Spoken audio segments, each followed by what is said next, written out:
Hello दोस्तों, स्वागत है इजी लर्न पे। आज हम बिहार एसएससी प्रीवियस ईयर जो 2013 में एग्ज़ाम हुआ है उसका सोल्यूशन करने वाले हैं। अगर आप बिहार एसएससी का तैयारी करना चाहते हैं तो आप हमारे यूट्यूब चैनल को ज़रूर सब्सक्राइब कर लें। बिहार एसएससी से रिलेटेड जो भी अपडेट होता है हमारे चैनल पर रेगुलर उपलब्ध कराया जाता है। आप यहाँ से बिहार एसएससी का अच्छे से तैयारी कर सकते हैं। चलिए हम अपने पहले प्रश्न की तरफ बढ़ते हैं। हमारा पहला प्रश्न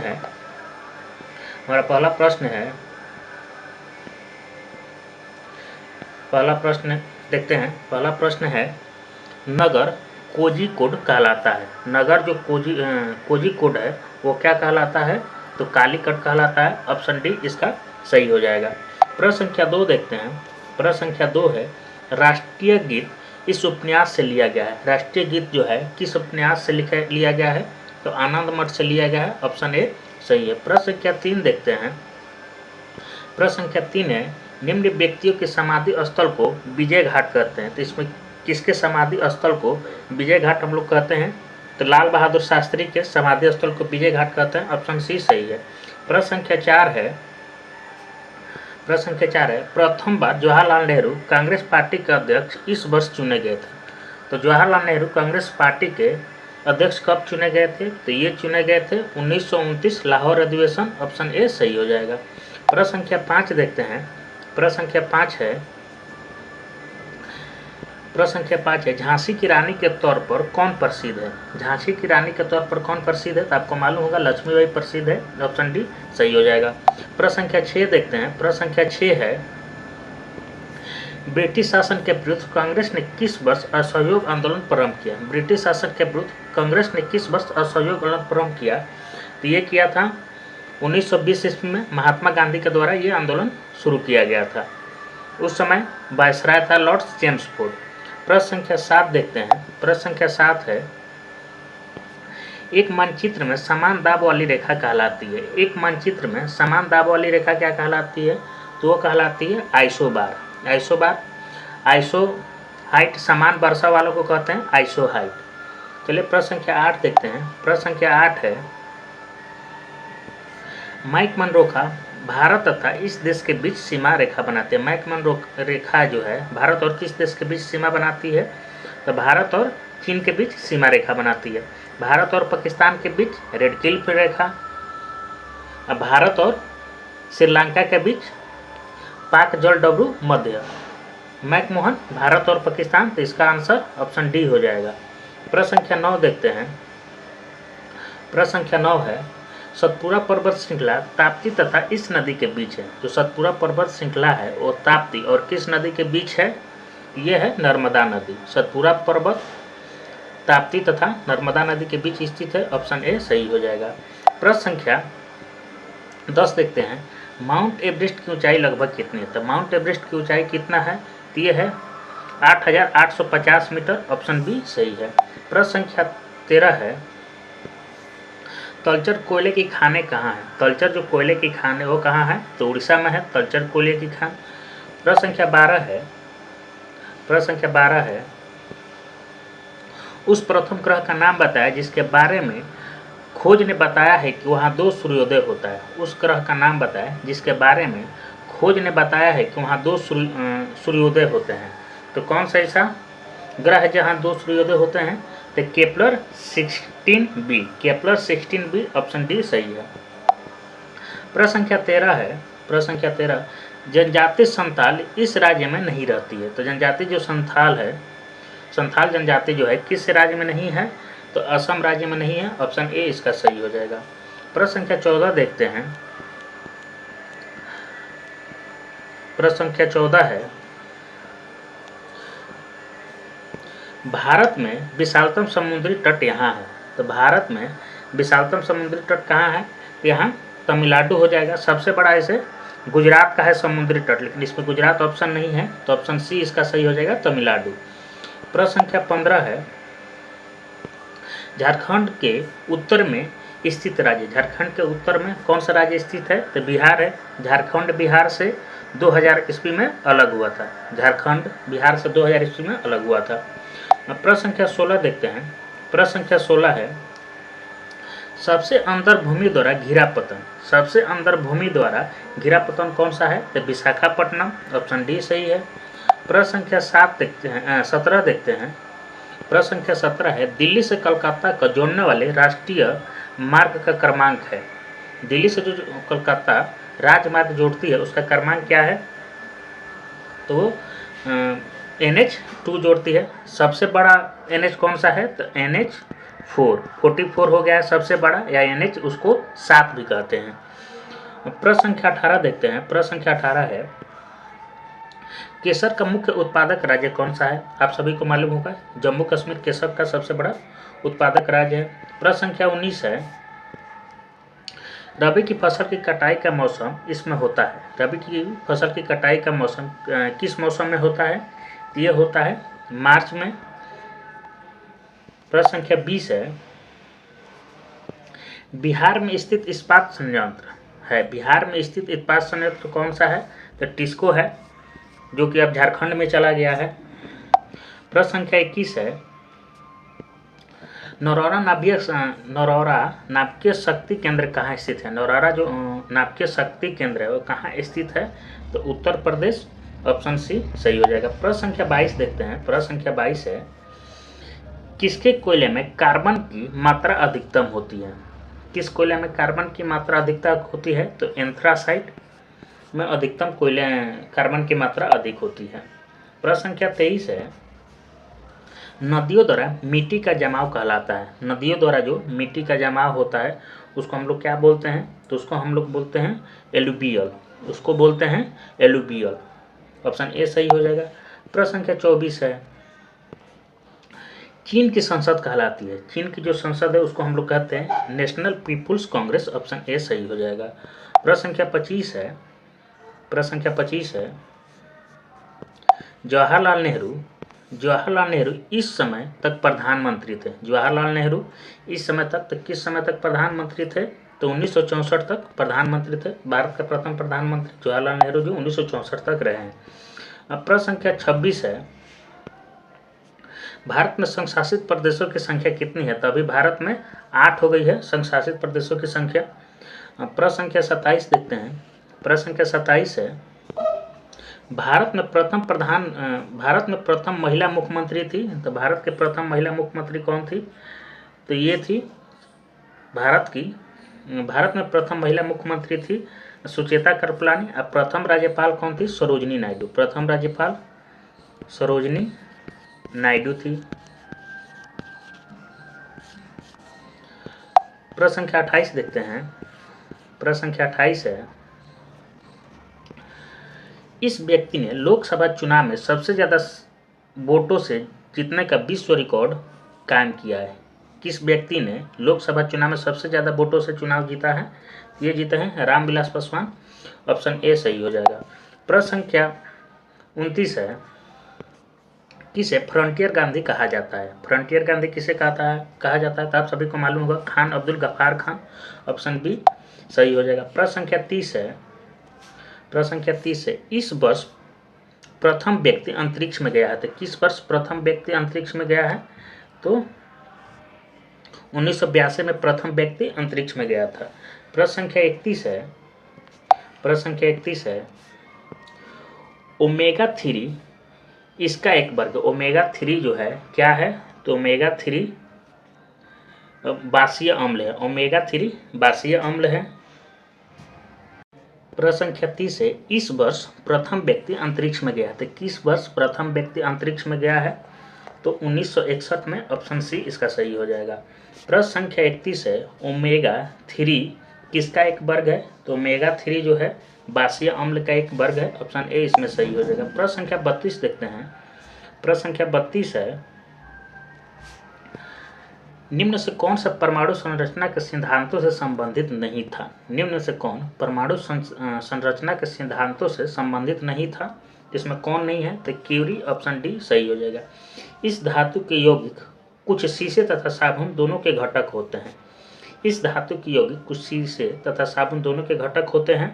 तो ये होते हैं पोटेशियम, ऑप्शन बी सही हो जाएगा। प्रश्न संख्या 34 देखते हैं। प्रश्न संख्या 34 है, इस तत्व का परमाणु भार मानक रूप में लिया जाता है। इस तत्व का परमाणु भार मानक रूप में लिया जाता है। आप सभी को मालूम होगा कार्बन को हम लोग परमाणु भार के मानक रूप में लेते हैं। हाइड्रोजन के समस्थानिक की संख्या कितनी है? तो 3 होता है, हाइड्रोजन, प्रोटियम और ड्यूटेरियम। प्रश्न संख्या 36 है, प्रश्न संख्या 36 है, पिच ब्लेड इसका अयस्क है। तो पिच ब्लेड किसका अयस्क है? तो यूरेनियम का अयस्क है। प्रश्न संख्या 37 देखते हैं, मिश्र धातु अल्युमिनियम ब्रॉन्ज में उच्चतम अनुपात में उपस्थित तत्व है। मिश्र धातु एल्युमिनियम ब्रॉन्ज में उच्चतम अनुपात में उपस्थित तत्व है, तो कौन सा है? तो तांबा, ऑप्शन सी इसमें सही हो जाएगा। प्रश्न संख्या 38 है, प्रश्न संख्या 38, अकार्बनिक यौगिकों से संश्लेषित प्रथम कार्बनिक यौगिक था। अकार्बनिक यौगिक से संश्लेषित प्रथम कार्बनिक यौगिक कौन था? तो ये था यूरिया, ऑप्शन सी सही हो जाएगा। प्रश्न संख्या 39 है, बुर्ज अपक्रिया से इसे प्राप्त करने हेतु प्रयुक्त होती है। बुर्ज जो अपक्रिया है इसे प्राप्त करने हेतु क्या प्रयुक्त किया जाता है? तो अल्केन किया जाता है, ऑप्शन ए सही हो जाएगा। प्रश्न संख्या 40 है, सिरके का पीएच मान लगभग होता है। तो सिरके का पीएच मान कितना होता है? 3 होता है लगभग, ऑप्शन बी सही है। प्रश्न संख्या 41 देखते हैं, ग्लिसरॉल में प्राथमिक अल्कोहलिक समूह की संख्या है। ग्लिसरॉल में प्रारंभिक अल्कोहलिक समूह की संख्या कितनी है? इसमें 2 है, ऑप्शन सी सही हो जाएगा। प्रश्न संख्या 42 है, प्रश्न संख्या 42 देखते हैं, प्रश्न संख्या 42 है, प्रकाश संश्लेषण का प्राथमिक उत्पाद है। प्रकाश संश्लेषण का प्राथमिक उत्पाद क्या होता है? तो ग्लूकोज होता है। मशरूम है, मशरूम क्या है? तो मशरूम एक कवक है, ऑप्शन डी सही है। प्रश्न संख्या 44 है, प्रश्न संख्या 44, यह प्रकंद का एक उदाहरण है। इसमें से कौन सा प्रकंद का एक उदाहरण है? तो अदरक प्रकंद का एक उदाहरण है, ऑप्शन सी सही है। सबसे जोर से बोल सकने वाला जंतु कौन सा है? सबसे जोर से कौन सा जंतु बोलता है? तो नीली हवेल, ऑप्शन बी सही है। प्रश्न संख्या 46 है, प्रकाश संश्लेषण तथा शोषण का सामान्य उत्पाद है। प्रकाश संश्लेषण तथा शोषण का सामान्य उत्पाद कौन सा है? तो जल है, डी हो जाएगा। यह अंतःस्रावी ग्रंथि का एक उदाहरण है। इसमें अंतःस्रावी ग्रंथि का कौन सा उदाहरण है? तो थायराइड है, ऑप्शन सी हो जाएगा। प्रश्न संख्या 48 है, कौन सा अंग पित्त का श्रवण करता है? कौन सा अंग पित्त का श्रवण करता है? आपको मालूम होगा यकृत पित्त का श्रवण करता है, ऑप्शन ए सही हो जाएगा। प्रश्न संख्या 49 है, रिकॉम्बिनेंट डीएनए टेक्नोलॉजी के विकास के पश्चात ही यह तकनीकी संभव हुई है। रिकॉम्बिनेंट डीएनए टेक्नोलॉजी के विकास के पश्चात ही यह तकनीक संभव हुई है। कौन सी तकनीक संभव हो पाई है? तो डीएनए अंगुली मुद्रण, डीएनए अंगुली मुद्रण, ऑप्शन ए सही हो जाएगा। प्रश्न संख्या 50 देखते हैं, प्रश्न संख्या 50 है, निम्न का कारण विषाणु है। इसमें से कौन सा रोग विषाणु के कारण होता है? तो रैबीज होता है, ऑप्शन सी सही हो जाएगा। गति का अध्ययन कहलाता है, आप लोगों को मालूम होगा गति का अध्ययन कहलाता है काइनेमैटिक्स, ऑप्शन ए सही हो जाएगा। प्रश्न संख्या 52 है, क्वांटम सिद्धांत का सुझाव किसने दिया? क्वांटम सिद्धांत का सुझाव किसने दिया है? तो प्लांक, ऑप्शन सी हो जाएगा। वह यंत्र जो अत्यधिक तापक्रम मापता है क्या कहलाता है? अत्यधिक तापक्रम कौन मापता है? पायरोमीटर मापता है, ऑप्शन ए सही हो जाएगा। प्रश्न संख्या 54 है, लक्स की इकाई क्या है? तो प्रदीप्त लक्स की इकाई है। एक अश्व शक्ति का समतुल्य होता है 746 वाट, ऑप्शन ए सही हो जाएगा। प्रश्न संख्या 56 देखते हैं, प्रश्न संख्या 56 है, एक अवतल दर्पण में वस्तु एवं प्रतिबिंब दोनों वक्रता केंद्र पर है, तो प्रतिबिंब कैसा होगा? तो प्रतिबिंब हो जाएगा वस्तु के बराबर एवं समान आकार का, वस्तु के समान आकार का। प्रश्न संख्या 57 है, उष्मा गति का कौन सा नियम कहलाता है कि बिना किसी बाह्य कारक की सहायता के किसी कम ताप वाली वस्तु से किसी उच्च ताप वाली वस्तु को ऊष्मा स्थानांतरित नहीं की जा सकती है? तो इसमें सी हो जाएगा दूसरा नियम। प्रश्न संख्या 58 है, प्रश्न संख्या 58 है, एक वायुयान की ध्वनि समांतर इससे संगत होती है। एक वायुयान की जो ध्वनि है किससे संगत होती है? तो 100 डेसिबल से संगत होती है। प्रश्न संख्या 63 है, किस लेखक ने जासूसी पात्र पोइरोट की रचना की? किस लेखक ने जासूसी पात्र पोइरोट की रचना की है? तो कौन किए हैं? क्रिस्टी, ऑप्शन बी सही हो जाएगा। किस लेखक ने प्रसिद्ध चरित्र जीवस की रचना की? तो जीवस की रचना कौन किया है? तो ये किया है वुडहाउस, ऑप्शन बी सही हो जाएगा। इस राष्ट्र का राष्ट्रीय प्रतीक सी है। किस राष्ट्र का राष्ट्रीय प्रतीक सी है? तो पाकिस्तान, ऑप्शन ए सही हो जाएगा। प्रश्न संख्या 66 है, यह दिवस इक्विनॉक्स कहलाता है। इसमें से कौन सा दिवस इक्विनॉक्स कहलाता है? तो मार्च 21 मार्च को इक्विनॉक्स बोलते हैं। यह राजनीतिज्ञ विमान दुर्घटना में मारे गए थे। कौन जो थे विमान दुर्घटना में मारे गए थे? तो संजय गांधी, ऑप्शन डी सही हो जाएगा। प्रश्न संख्या 69 देखते हैं। प्रश्न संख्या 69 है, पुलेला गोपीचंद इस खेल से संबंधित है। पुलेला गोपीचंद जो है किस खेल से संबंधित है? तो वे हैं बैडमिंटन से। यह बुकर पुरस्कार विजेता रही है। इसमें से कौन बुकर पुरस्कार विजेता रही है? तो अरुंधति राय, ऑप्शन बी सही हो जाएगा। प्रश्न संख्या 71 है, इनमें भारत रत्न से सम्मानित किया जा चुका है। इनमें से किन को भारत रत्न से सम्मानित किया जा चुका है? तो लता मंगेशकर, इनको 2001 में भारत रत्न दिया गया था। प्रश्न संख्या 72 है, भारत का राष्ट्रीय पुष्प क्या है? भारत का जो राष्ट्रीय पुष्प है वो कमल है, ऑप्शन सी सही हो जाएगा। प्रश्न संख्या 73 है, भारत के राष्ट्रीय कैलेंडर का यह पहला मास है। भारत के राष्ट्रीय कैलेंडर का पहला मास कौन सा है? तो चैत है।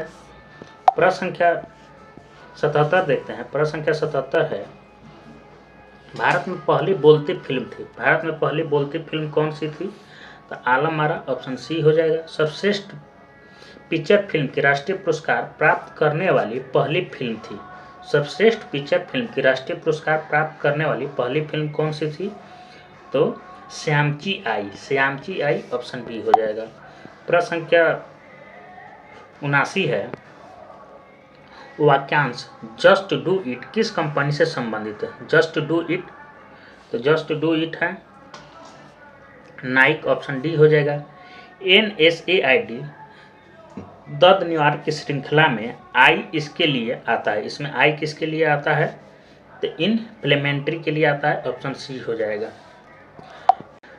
प्रश्न संख्या 82 है, नालंदा अंतर्राष्ट्रीय विश्वविद्यालय के पहला कुलपति किसे नियुक्त किया गया था? नालंदा अंतर्राष्ट्रीय विश्वविद्यालय है, उसका पहला कुलपति कौन थे? तो पहला कुलपति थे APJ Abdul Kalam Azad, option A सही हो जाएगा। प्रश्न संख्या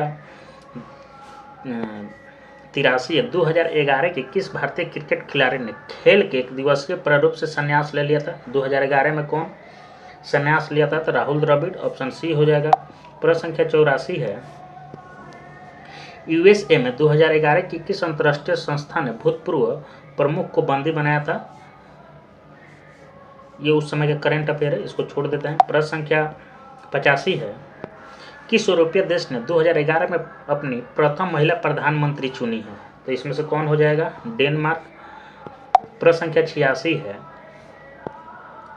EMI जो कर्ज के पुनर्भुगतान से संबंधित है, ई इसके लिए आता है। EMI में ई किसके लिए आता है? तो ये आता है इक्वेटेड, ऑप्शन बी हो जाएगा। इक्वेटेड के लिए ई आता है EMI में। प्रश्न संख्या 87 है, भारत के श्वेत क्रांति के पिता कौन कहे जाते हैं? श्वेत क्रांति के पिता इसमें से कौन है? तो आपको मालूम होगा, बर्गेज कुरियन, ऑप्शन सी हो जाएगा। अमेरिकी विशेष सेना जिसे ओसामा बिन लादेन को मारा था कहलाती है। अमेरिकी विशेष सेना जो ओसामा बिन लादेन को मारा था उसको हम लोग क्या बोलते हैं? तो उसको बोला जाता है सील, ऑप्शन सी हो जाएगा। प्रश्न संख्या 89 है, किसने लास्ट सफर को चित्रित किया? लास्ट सफर को कौन बनाया है? लियोनार्डो दा विंसी बनाया है, ऑप्शन ए सही हो जाएगा। प्रश्न संख्या 90 है, पृथक पंचायती राज मंत्रालय का गठन कब हुआ था? पृथक पंचायती राज मंत्रालय का गठन कब किया गया था? तो 2004 में। ऑप्शन डी सही हो जाएगा। प्रश्न संख्या 91 है, निम्न से कौन सा अन्य तीनों से समाहित करता है? निम्न से कौन अन्य तीनों को समाहित करता है?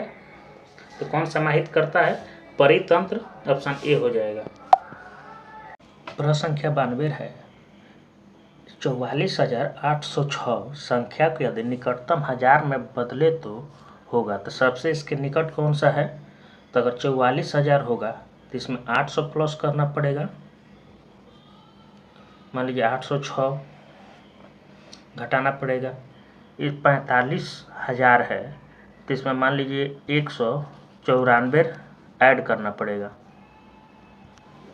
अगर 44,800 है तो इसमें 44,800 है तो इसमें 6 मान लीजिए करना पड़ेगा, क्योंकि ये हजार में नहीं है, ये 100 में है, तो ये तो ऑप्शन होगा नहीं, ये तो बहुत हो जाएगा। तो इसमें एक ही ऑप्शन दिख रहा है, ऑप्शन बी जो सही है। प्रश्न संख्या 92 देखते हैं, प्रश्न संख्या 93 है, राम और रहीम की ऊंचाई का अनुपात 7:8 है। यदि रहीम की ऊंचाई 66 इंच है तो राम की ऊंचाई, तो हमको राम की ऊंचाई मालूम करना है।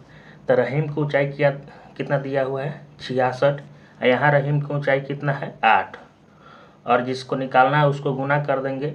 राम की ऊंचाई निकालना है तो राम की ऊंचाई से गुना कर देंगे। चलिए इसको सॉल्व करते हैं। तो हो गया 7 छक 42 के 2, 7 छक 42 और 4 46 बटा 8, 8 से भाग देंगे तो ये हो जाएगा 8 × 5 = 40, 6 जाएगा इसमें 62, तो 8 × 7 = 56,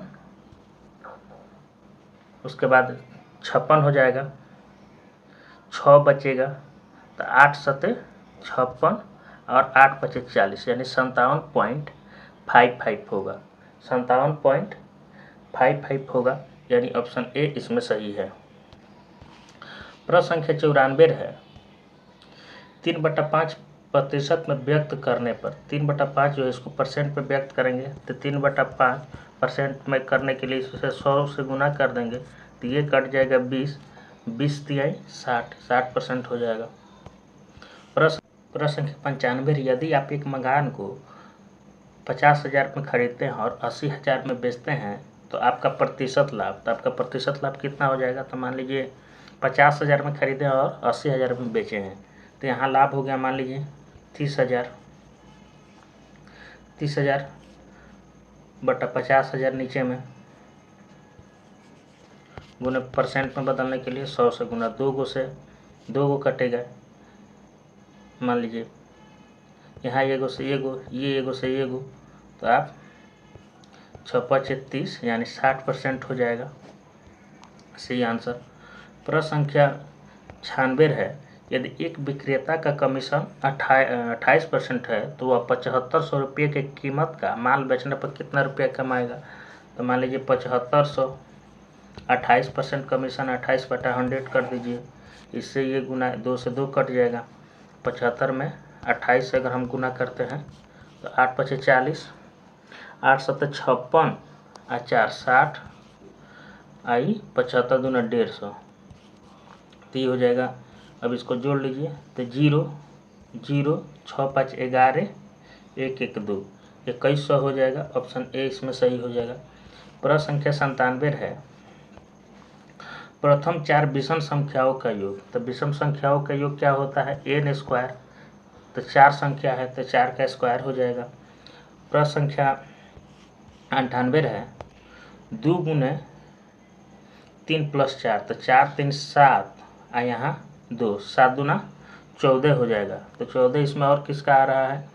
तो ये 4 दूनी 8, 3 इसका 11 आ रहा है, ये होगा नहीं, 4 × 3 = 12, 4 × 3 = 12 दूना 24 हो जाएगा इसका, ये भी नहीं होगा, 3 दूना 6, 4 10 हो जाएगा, ऑप्शन डी बच रहा है, ऑप्शन डी इसका सही हो जाएगा। प्रश्न संख्या 99 है,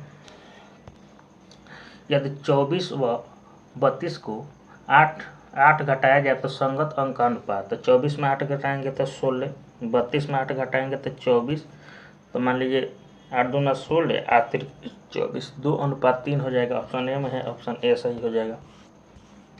प्रश्न संख्या 100 है, एक कक्षा में 50 छात्रों द्वारा प्राप्त कुल अंक इतना है। इस कक्षा में एक छात्र द्वारा प्राप्त औसत, तो कुल इतना है 50 छात्रों का, तो इसमें हम 50 से भाग दे देंगे तो औसत निकल जाएगा। तो 5 से अगर हम काटते हैं तो ये हो जाएगा, मान लीजिए 50 25,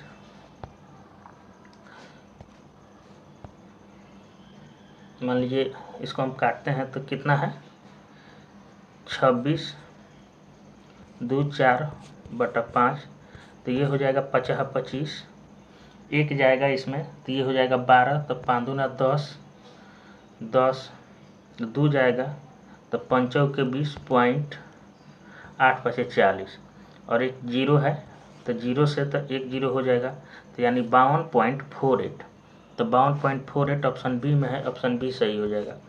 प्रश्न संख्या 101 है, प्रश्न संख्या 101 है,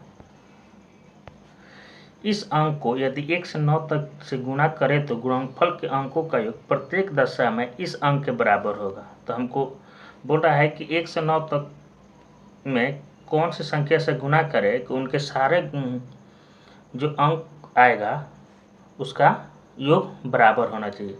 तो हम 9 लेते हैं, तो मान लीजिए 1 से गुणा करेंगे तो 9 हो जाएगा। अगर इसमें 2 से गुणा करते हैं तो 9 दूना 18 हो जाएगा। तो 1 और 8 इसका भी योग 9 हो जा रहा है अंक का। अगर हम 3 लेते हैं तो 3 गुने 9 करते हैं तो ये हो जाएगा 9 27, यानी 7 और 2 9, इसका भी हो जा रहा है। तो सभी का अंक बराबर आ रहा है, इसका मतलब भी इसका ऑप्शन हो जाएगा। प्रश्न संख्या 102 है, प्रश्न संख्या 102 है, इस अंक के अतिरिक्त प्रत्येक अंक का न्यूनतम 2 कारक है। तो किस अंक के अतिरिक्त न्यूनतम 2 कारक हो जाएगा? तो इसका ऑप्शन बी सही हो जाएगा, एक के अतिरिक्त बाकी सबका 2 कारक होते हैं। प्रश्न संख्या 25 है, प्रत्येक 25 सम संख्याओं का योग, तो सम संख्या 25 को करना है तो इसका फॉर्मूला क्या होता है, n × n+1 प्रथम n संख्याओं का योग होता है। तो यहाँ 25 गुने 26, जब आप इसको गुना कीजिएगा तो 25 में मान लीजिए 26 में 25 से 6 5 30, 6 5 30, 5 दूना 10 3 13, 26 दूना 52, तो ये हो जाएगा, मान लीजिए इसको जोड़ेंगे तो 0 5 6 650, ऑप्शन ए में है, ऑप्शन ए सही हो जाएगा। प्रश्न संख्या 104 है, प्रथम 20 विषम संख्याओं का योग, तो विषम संख्या अभी बताए हैं कि n स्क्वायर हो जाता है, तो 20 है तो 20 का स्क्वायर हो जाएगा। प्रश्न संख्या 105 है, यदि एक लड़का मेले में 3 स्टॉल पर जाता है, प्रत्येक स्टॉल पर वह 1 रुपये प्रवेश शुल्क देता है, शेष आधा धन स्टॉल पर खर्च करता है तथा एक बाहर जाने के लिए देता है, अंत में उसके पास 3 रुपये शेष बचते हैं, तो उसके पास प्रारंभ कितने रुपये है? तो प्रारंभ कितने रुपये हैं इसको निकालने के लिए ऑप्शन से चलते हैं। तो मान लीजिए ऑप्शन बी लेते हैं तो 45 लेंगे। मान लीजिए अगर हम 45 लेते हैं, 45 लेंगे तो पहला स्टॉल पर मान लीजिए गया, ये पहला स्टॉल पर गया तो जाते समय 1 रुपया दिया, 1 रुपया दिया तो उसके पास कितना बच गया 44, और बोलता है कि आधा उसी स्टॉल पे खर्चा करता है, तो 44 का आधा 22 रुपया खर्चा किया, उसके पास 22 रुपया है, फिर आते वक्त 1 रुपया और देता है, यानी पहला स्टॉल पे उसके पास 21 रुपया बच गया है। अब मान लीजिए 21 रुपया लेकर दूसरे स्टॉल पर गया, 21 रुपया दूसरे स्टॉल पर गया तो जाते समय 1 रुपया दिया तो 20 बचा, अब 20 का आधा खर्च कर दिया तो 10 बचा, फिर आते समय 1 रुपया दिया तो अब उसके पास 9 रुपया बचा, तो 9 रुपया लेके वो दूसरे स्टॉल पे गया, तीसरे स्टॉल पे गया, तो मान लीजिए 9 रुपया लेके तीसरे स्टॉल पे गया और 1 रुपया मान लीजिए जाते समय, तो इसके पास 8 बच गया, 8 का आधा मान लीजिए खर्च किया तो 4 रुपया बचा, और आते समय 1 रुपया और दिया, तो लास्ट में उसके पास 3 रुपया बच रहा है, यहाँ भी लास्ट में 3 रुपया बच रहा है, यानी हम 45 जो ऑप्शन लिए हैं वो सही है। अगला प्रश्न देखते हैं। अगला प्रश्न है, निम्न चित्र में संख्याएं उन परीक्षाओं में फेल छात्रों को दर्शाती है। कुल छात्र 500 है, उन छात्रों की प्रतिशत संख्या जो न्यूनतम 2 परीक्षाओं में फेल हैं। तो हमको पता करना है कि कुल छात्रों की संख्या कितनी है, 500, और उन छात्रों की प्रतिशत संख्या जो न्यूनतम 2 परीक्षाओं में फेल हैं। तो न्यूनतम 2 परीक्षाओं में कौन फेल हैं, तो न्यूनतम 12, 24, मान लीजिए ये 12, 24 और 10 34 और 5 39 जो हैं न्यूनतम 2 विषय परीक्षाओं में फेल हैं। तो 500 का मान लीजिए 39/500, अब इसको हम लोग परसेंट में बदलने के लिए तो 100 से गुना कर देंगे। तो जब इसको सॉल्व कीजिएगा इससे ये कट जाएगा, तो ये हो जाएगा 7 × 5 = 35, 4 बचेगा दशमलव, तो 8 × 5 = 40, 7.8 इसका आंसर हो जाएगा। 7.8 ऑप्शन बी में। प्रश्न संख्या 107 है, श्रृंखला YEB, इसको श्रृंखला को पूरा करना है तो आप इसको बना लीजिएगा। मान लीजिए y का, तो इसमें -2 किया है, फिर अगला -2, फिर अगला -2, फिर अगला -2 हो जाएगा तो Q हो जाएगा। इसमें YF है तो EF प्लस 1 FGH, इसमें +2 जोड़ा है, इसमें +3 जोड़ा है, इसमें +4 जोड़ेगा तो Q के बाद O आ जाएगा, QO एक ही ऑप्शन में है, D हो जाएगा। प्रश्न संख्या 108 है, समरूप योग को पूर्ण कर रहे तो वनस्पति का पादप होता है तो सूक्ष्म जीव का क्या हो जाएगा, वनस्पति का संबंध पादप से है तो सूक्ष्म जीव का संबंध किससे हो जाएगा, सूक्ष्म जीव का संबंध कीटाणु से हो जाएगा। प्रश्न संख्या 109 है, रक्तलब्धता का रक्त से है तो अराजकता का संबंध किससे होगा, तो ये सरकार से हो जाएगा। प्रश्न संख्या 110 है, ऊर्जा जो है जूल इकाई में मापा जाता है तो प्रतिरोध किस में मापा जाएगा, ओम में मापा जाता है, डी हो जाएगा। मान लीजिए यदि धूल को वायु कहा जाता है, वायु को अग्नि कहा जाता है, अग्नि को जल कहा जाता है, जल को रंग कहा जाता है, रंग को वर्षा कहा जाता है, तो वर्षा को धूल कहा जाता है। मछली कहाँ रहती है, तो मछली जल में रहती है। यहाँ जल को क्या बोला जा रहा है, रंग बोला जा रहा है, तो ऑप्शन सी इसका सही हो जाएगा। प्रश्न संख्या 112 है, एक व्यक्ति की ओर इशारा करते हुए एक आदमी ने एक औरत से कहा, उसकी माँ तुम्हारे पिता की एकमात्र पुत्री है। औरत का उस व्यक्ति से संबंध क्या है, तो उस व्यक्ति से संबंध हो जाएगा माँ हो जाएगी उसकी। प्रश्न संख्या 113 है, एक मनुष्य का मुंह पश्चिम की ओर है, वह घड़ी की दिशा में 45 डिग्री घूमता है और फिर 180 डिग्री घूमता है। अब उसका मुंह इस दिशा में, तो किस दिशा में, तो मान लीजिए इधर होता है ईस्ट, इधर होता है वेस्ट, ईस्ट वेस्ट, ऊपर होता है नॉर्थ, नीचे होता है साउथ। तो एक मनुष्य पश्चिम यानी इधर की तरफ मुंह करके है, वह घड़ी की दिशा में, तो घड़ी ऐसे चलती है तो घड़ी की दिशा में 45 मतलब इधर घूमेगा। फिर वह 180, तो 180 घूमेगा तो डायरेक्ट पीछे हो जाएगा। तो वह अब किस दिशा में है, तो मान लीजिए दक्षिण और पूर्व, दक्षिण पूर्व में है, ऑप्शन डी इसका आंसर हो जाएगा। प्रश्न संख्या 114 है, आप उत्तर की ओर गए,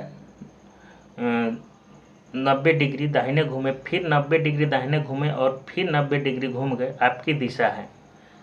तो आप मान लीजिए इधर होता है ईस्ट, इधर होता है वेस्ट, ऊपर होता है नॉर्थ, नीचे होता है साउथ। तो आप उत्तर की ओर गए, तो उत्तर यानी ऊपर की ओर आप गए, 90 दाहिने, तो दाहिने इस साइड होगा, इस साइड 90 घूमे, फिर दाहिने इस साइड 90 घूमे, फिर बाएं घूमे इधर, तो इधर हो गए। तो आपकी दिशा क्या है, तो आपकी दिशा इधर क्या होता है, इस साइड पूर्व है, तो पूर्व हो जाएगा। प्रश्न संख्या 115 है, यदि P का अर्थ माइनस Q का अर्थ प्लस R का अर्थ भागा और S का अर्थ गुना है तो आपको इसको सॉल्व करना है। तो मान लीजिए 16 हो गया, P का अर्थ है -4, Q का अर्थ है +5, S का अर्थ है गुने 8 और R का अर्थ है भागा, तो 1/2 लिख सकते हैं। ये से ये कट गया 4, तो यहाँ हो जाएगा 16 -4 + 5 के 20 हो जाएगा। 3 दोनों को जोड़िएगा तो 36, 36 में से 4 घटाइएगा तो 32 इसका आंसर हो जाएगा। प्रश्न संख्या अगला प्रश्न देखते हैं। 116 है, प्रश्न संख्या 116 है। इसमें बताना दिया है भारत, चित्र और शिक्षक। उन भारतीयों को पहचानिए जो जो चित्रकार है पर शिक्षक नहीं है, यानी शिक्षक में नहीं होना चाहिए, मतलब ई गोला में नहीं होना चाहिए, ई गोला में नहीं होना चाहिए, लेकिन दोनों होना चाहिए, यानी बी दोनों में है तो बी हो जाएगा, ऑप्शन ए इसका हो जाएगा। प्रश्न संख्या 117 देखते हैं।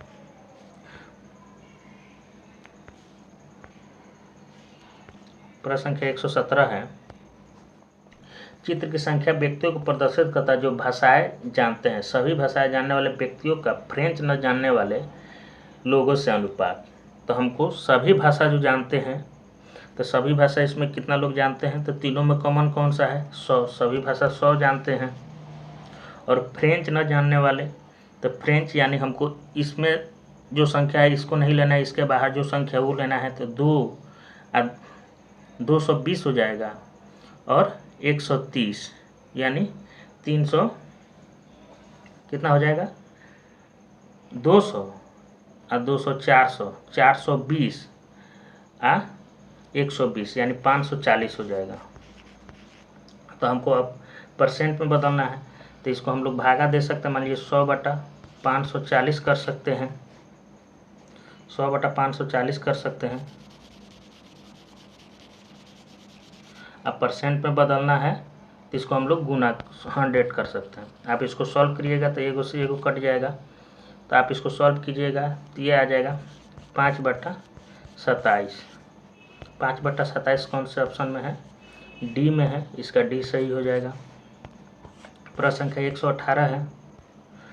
निम्नलिखित को तार्किक क्रम में व्यवस्थित कीजिए। तो आपको तार्किक क्रम में व्यवस्थित करना है, तो सबसे पहले कौन सा आएगा, सबसे पहले आप बीमार पड़िएगा, 1 नंबर में आएगा।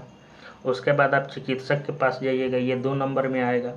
उसके बाद आप मान लीजिए सलाह लीजिएगा, ये 3 नंबर में आएगा। उसके बाद आपका उपचार होगा, ये 4 नंबर में आएगा। तो 2 3, 2 3 कहाँ है, 2 3 2 ऑप्शन में है। उसके बाद 1 4 यानी ए ऑप्शन इसका सही हो जाएगा। प्रश्न संख्या 119 है। तार्किक क्रम को व्यवस्थित कीजिए। तो आपको व्यवस्थित करना है, तो सबसे पहले कौन सा इसमें आएगा, सबसे पहले अंडा यानी 1 नंबर ये हो जाएगा। सबसे पहले कौन सा आएगा, सबसे पहले अंडा यानी 1 नंबर पे ये हो जाएगा। उसके बाद कृमि 2, उसके बाद कोया 3 और सबसे लास्ट में आएगा तितली 4। तो 3 4 3 4 कहाँ है, 3 4 ऑप्शन डी में है, ऑप्शन डी सही हो जाएगा। प्रश्न संख्या 120 है। तार्किक क्रम को आपको पूरा करना है, तो सबसे पहले आप क्या कीजिएगा, सबसे पहले अध्ययन कीजिएगा, तो 1 नंबर पे आएगा अध्ययन। उसके बाद आप परीक्षा में जाइएगा, 2 नंबर पे आएगा। उसके बाद आप अर्जी देना 3 नंबर पे आएगा ये। उसके बाद आप रोजगार 4 नंबर पे। उसके बाद आपको आय प्राप्त होगा 5 नंबर पे। तो सबसे लास्ट में 5 नंबर है, तो सबसे लास्ट में 5 में एक ही ऑप्शन में है बी इसका सही हो जाएगा। और सॉरी, सबसे लास्ट में 4, तो 4 तो 3 गो में है, तो बी इसका नहीं होगा। और देखते हैं सबसे पहले कौन आया था, सबसे पहले आएगा 1। उसके बाद आप परीक्षा दीजिएगा, उसके बाद आप अर्जी दीजिएगा 3। उसके बाद आपको रोजगार मिलेगा, ये 4 नंबर पे आएगा। अब 5 पे आपको आय प्राप्त होगा, तो 1, उसके बाद 2 1 2, उसके बाद 5 1 2 5 ऑप्शन डी में है, ऑप्शन डी इसका सही हो जाएगा। प्रश्न संख्या 121 है। यदि प्लस का अर्थ माइनस, गुना का अर्थ भागा, भागा का अर्थ प्लस है और माइनस का अर्थ गुना है, तो निम्न का मान करना है। तो हमको इसको सॉल्व करना है। तो मान लीजिए कितना है, 252। यहाँ गुना का अर्थ भागा है, तो गुना का अर्थ भागा है यानी 1/9 कर देंगे। उसके बाद माइनस किधर गया, माइनस का अर्थ गुना है, तो गुना 5 कर देंगे। प्लस का अर्थ माइनस है तो -32 कर देंगे, और भागा का अर्थ प्लस है तो +92। तो इससे मान लीजिए करते हैं, इसको इससे काटेंगे तो 9 दूनी 18, 7 बचेगा तो 8 9 72, 28, तो 28 गुने 5 -32 + 92। इसको गुना करेंगे 28 और 5 को तो ये हो जाएगा, मान लीजिए 8 5 40, अब 5 दूना 10 4 14, 140 -32 + 92। तो आप इसको कीजिएगा तो इधर हो जाएगा, मान लीजिए इससे घटाइएगा तो इधर आ जाएगा 60, तो 140 में 60 जोड़िएगा तो 200 आ जाएगा। 200 कहाँ है? ऑप्शन डी में है, ऑप्शन डी इसका सही हो जाएगा। प्रश्न संख्या 122 है, तो इसको आपको सॉल्व करना है। तो मान लीजिए 14 हो जाएगा, n का मतलब गुना है, गुना 10 हो जाएगा। उसके बाद l कहाँ है? l का अर्थ है प्लस, प्लस 42 हो जाएगा। p का अर्थ है, p का अर्थ भी प्लस है तो +2 हो जाएगा। m का अर्थ है माइनस, -8 हो जाएगा। आप इसको सॉल्व कीजिएगा तो ये आ जाएगा 176, ऑप्शन ए सही हो जाएगा। प्रश्न संख्या 123 है, तो इसको भी आपको लिखना है। तो 27 इधर वाले का मतलब होता है प्लस, तो प्लस लिख लीजिए। 81 डॉलर का अर्थ भागा 1/9, और फिर इधर वाले का अर्थ होता है +6, तो 9 से 9 81, ये हो गया 9 6 13, 13 में 27 जोड़िएगा, 9 6 15, 15 में 27 जोड़िएगा तो ये हो जाएगा 42, ऑप्शन सी सही हो जाएगा। प्रश्न संख्या 124 है, प्रश्न संख्या 124 है, दिए गए कोई फल वृक्ष नहीं है, सभी पुष्प वृक्ष हैं, निम्न में से कौन सा सही है? तो कोई फल वृक्ष नहीं है, तो मान लीजिए ये फल है, कोई फल जो है वृक्ष नहीं है, वृक्ष अलग हो जाएगा। सभी पुष्प वृक्ष है, सभी जो पुष्प है वो वृक्ष है, माने ये इसके अंदर होगा पुष्प। तो आप देखते हैं कोई फल पुष्प नहीं है, कोई फल पुष्प नहीं है, फल यहाँ है पुष्प यहाँ है, तो कोई फल पुष्प नहीं, यानी ऑप्शन ए ही इसका सही हो जाएगा। 125 देखते हैं, 125 है, सभी खिड़कियाँ दरवाजे हैं, सभी जो खिड़की है, खिड़की को मान लीजिए के लिखते हैं, सभी खिड़की जो है दरवाजे, दरवाजा को डी लिखते हैं, तथा कोई दरवाज़ा दीवार नहीं है, कोई दरवाज़ा जो है दीवार नहीं है, तो दीवार को डी आई लिखते हैं, ये अलग हो जाएगा, ऐसे हो जाएगा। तब निम्नलिखित से कौन सा कथन सही है? तो इसमें कौन सा कथन सही हो जाएगा? कोई खिड़की दीवार नहीं है, कोई खिड़की दीवार नहीं है, सही बात है, ऑप्शन ए ही सही हो जाएगा। प्रश्न संख्या 126 है, यदि दिल्ली से मुंबई वायु मार्ग द्वारा यात्रा करना तीव्र है, इसके निष्कर्ष के रूप में निम्न में से कौन सा सही है? दो शहरों के बीच केवल वायु मार्ग द्वारा यात्रा संभव है, ये तो होगा नहीं। दिल्ली से मुंबई वायु मार्ग द्वारा यात्रा करना तीव्र है, मतलब तेजी से हम जा सकते हैं, लेकिन ये तो नहीं कहा जा रहा है कि उसके बीच सिर्फ वायु मार्ग से ही जा सकते हैं, ये ऑप्शन नहीं होगा। दोनों शहर वायु मार्ग से जुड़े हैं, सही बात है, दिल्ली और मुंबई वायु मार्ग से हम जा रहे हैं, इसका मतलब कि दोनों शहर वायु मार्ग से जुड़े हैं, ऑप्शन बी इसमें सही हो जाएगा। प्रश्न संख्या 127 है, यदि दीपक रवि का भाई है, रीना अतुल की बहन है, रवि रीना का पुत्र है, तो दीपक किस प्रकार से रीना से संबंधित है? तो ये हो जाएगा उसका बेटा। प्रश्न संख्या 128 है, डी बी का दामाद है, ए का जीजा है तो सी का भाई है, ए का बी से क्या संबंध है? तो इसको आप सॉल्व कर लीजिएगा, इसमें बी हो जाएगा ऑप्शन। प्रश्न संख्या 129 है, दिए हुए किसी भी शब्द के अक्षरों को एक शब्द पाने के लिए पुनर्व्यवस्थित करें तो वर्णित करता है कि एक द्रव को गर्म करने पर क्या होगा? तो एक द्रव को मान लीजिए गर्म करते हैं, जिसमें ऑप्शन ए हो जाएगा। प्रश्न संख्या 130 है, 130 का ए हो जाएगा। मान लीजिए 131 है, दिए गए शब्द को अक्षरों को शब्द पाने के लिए पुनर्व्यवस्थित तो गति का वर्णन करता है, कौन इसमें गति का वर्णन करेगा? तो ये करेगा, ऑप्शन सी करेगा। 132 देखते हैं, किसी भी प्रयोग हेतु पुनर्वस्थित करो तो एक विशेष प्रकार की गति का वर्णन करता है। तो इसमें मान लीजिए ऑप्शन ए हो जाएगा, ये क्या हो जाएगा, ऑक्सीलेशन यानी दोलन हो जाएगा। इसको हम व्यवस्थित करेंगे सही से तो ऑप्शन ए ऑक्सीलेशन हो जाएगा। तो दोलन इसका हो जाता है। चलिए प्रश्न संख्या अगला बढ़ते हैं 133। निम्न में से उसे पहचाने जिसमें कहीं भी RIG जोड़ने पर एक सार्थक शब्द बन जाए। तो हमको एक शब्द पता करना है जिसमें RI जोड़ने पर वो एक सार्थक शब्द बन जाए। तो मान लीजिए हम अगर D में जोड़ते हैं तो ये क्या हो जाएगा, आइडेंट्राइंग मतलब साध्वी। आइडेंट्राइंग मतलब साध्वी। इसमें मान लीजिए RIG जोड़ेंगे तो इसका मतलब होता है साध्वी, यानी ऑप्शन डी इसमें हो जाएगा। अगले प्रश्न की तरफ बढ़ते हैं। प्रश्न संख्या 134 है। ई 5 है, पेन 35 है, यानी सबको जोड़ा है। पी कितना होता है, पी 16, ई 5, 16 5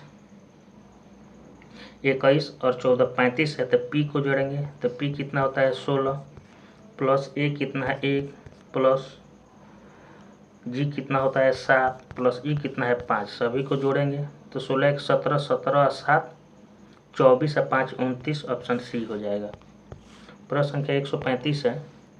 स्लिप को ड्रीम में बदलने के लिए आवश्यक न्यूनतम चरणों की संख्या होगी। आपको एक समय में एक अक्षर परिवर्तित करना है तथा प्रत्येक परिवर्तन से एक सार्थक शब्द बनना चाहिए। तो स्लिप तो इसमें सही आंसर हो जाएगा 135 का बी हो जाएगा। 4 अक्षर हमको सार्थक शब्द हो जाएगा। प्रश्न संख्या 136 है। 10 यानी बी कितना होता है, बी होता है 20, ई होता है 5, एन होता है 14। तो हमको मेन का बताना है, मैन का। तो एम कितना होता है, एम होता है 13, ई होता है 5 और एन होता है 14। तो 13 14 5 13 5 14 13 5 14 ऑप्शन सी में है, ऑप्शन सी हो जाएगा।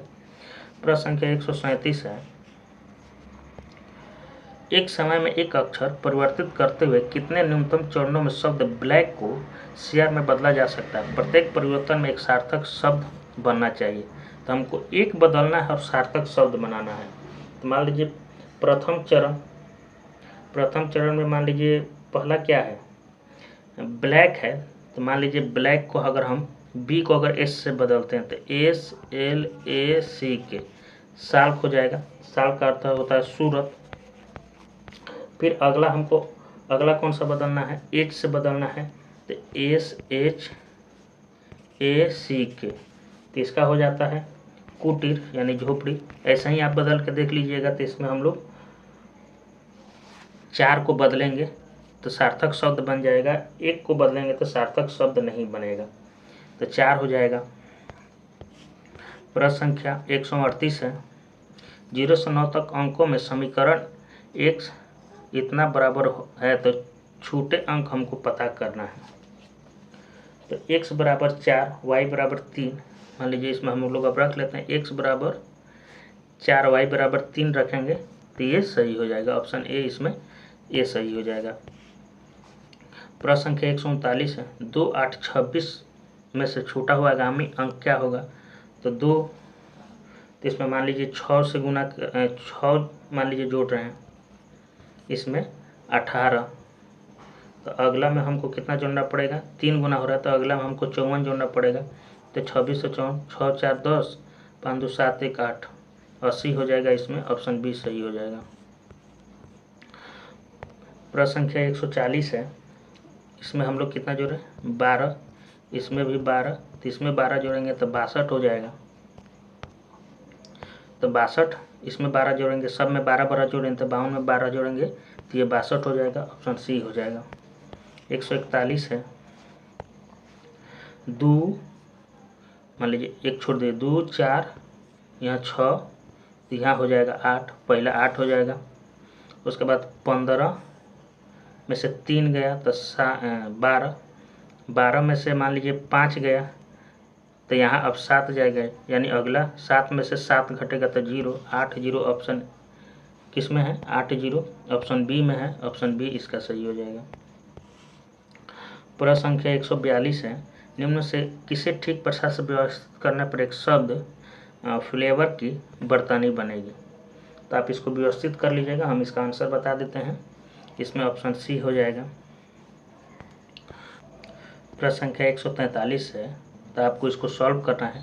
तो मान लीजिए OLD, यहाँ भी OLD, यहाँ भी OLD, तो इसको हम लोग O का मान कितना दिया है 4 8, इसका भी 4 8 और इसका भी 4 8, तो D को हमको मालूम नहीं है, और GOOD को कितना दिया है, GOOD बराबर में दिया है, तो ये हो जाएगा 144 मान लीजिए।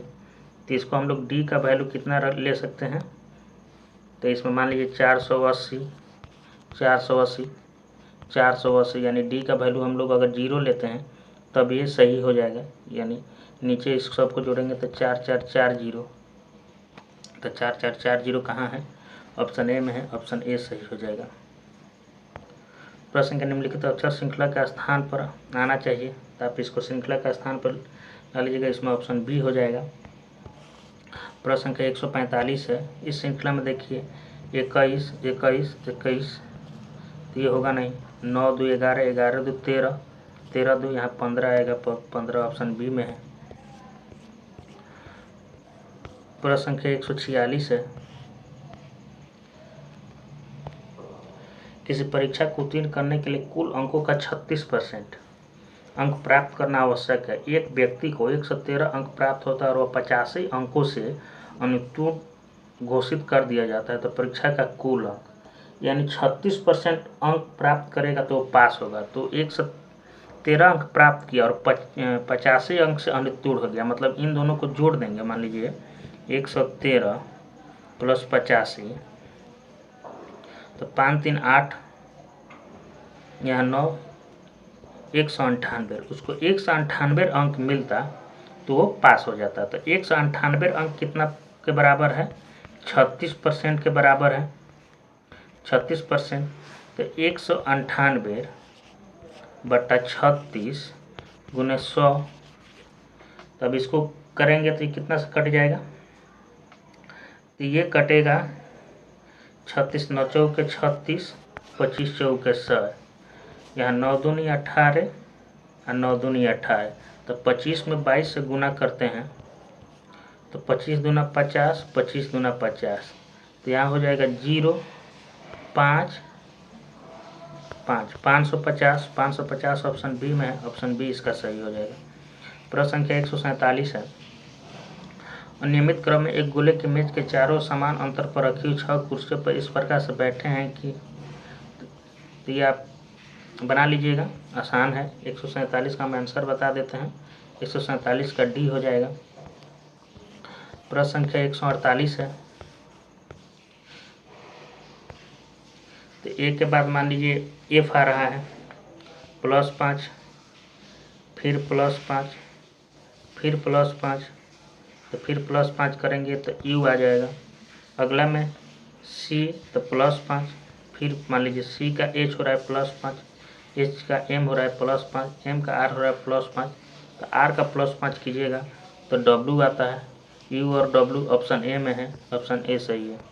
प्रश्न संख्या 149 है, एक कक्षा में 18 लड़के 160 सेंटीमीटर है, या कुल छात्रों का 3/4 है, तो जो 18 हैं वो कुल छात्रों का 3/4 है, तो 3/4 गुने x बराबर 18, तो जब इसको हम सॉल्व करते हैं तो मान लीजिए ये उधर चला जाएगा तो 4 बटा नीचे आ जाएगा 3, तो ये कटेगा कितना से, तो 36 18, तो कुल छात्रों की संख्या 6 चौके 24, तो x बराबर 24 आ गया, कुल छात्रों की संख्या 24 है, और 24 का मान लीजिए 3/4, तो 3/4 कीजिएगा तो ये कटेगा 6 से, 6 में 3 से गुना कीजिएगा तो 18, 18 इसमें 18 हो जाएगा। 18 यहाँ होगा, ये ऑप्शन गलत दे दिया है, ऑप्शन सी इसमें सही हो जाएगा। प्रश्न संख्या 150 है। एक परीक्षा में प्रत्येक अभ्यर्थी या तो भौतिकी या गणित या दोनों लिए। 65.8% ने भौतिकी ली, 59.2% ने गणित ली। यदि कुल अभ्यर्थियों की संख्या 2000 है तो कितने ने गणित तथा भौतिकी दोनों ली? तो मान लीजिए 59.2% मैथ लिया है, 65.8% फिजिक्स लिया है। तो अगर हम मान लीजिए दोनों का निकालना है तो इन दोनों को जोड़ के अगर 100 से घटा देते हैं तो दोनों का निकल जाएगा। तो इन दोनों को जोड़ेंगे तो मान लीजिए 8 2 10 हो जाएगा, 8 2 10 हो जाएगा, 9 5 14 1 15 हो जाएगा, और 6 5 11 1 12, यानी 125 आ जाएगा। यानी दोनों ने 25% ली, दोनों जो विद्यार्थी हैं वो 25% लिए। तो अब गणित तथा भौतिकी लेने वाले अभ्यर्थियों की संख्या हमको निकालना है। तो टोटल कितना है? 2000 है, और दोनों सब्जेक्ट कितना लिए हैं? 25%, बटा 100 से गुना कर देंगे तो आ जाएगा। तो 100 से 200 से ये कट गया, तो 25 दूना 50, यानी 500। इसको सॉल्व कीजिएगा तो आ जाएगा। इस वीडियो में बस इतना ही। अगर वीडियो अच्छा लगे तो चैनल को ज़रूर सब्सक्राइब करें। अगर कोई क्वेश्चन समझ में नहीं आया है तो ज़रूर कमेंट करें। धन्यवाद।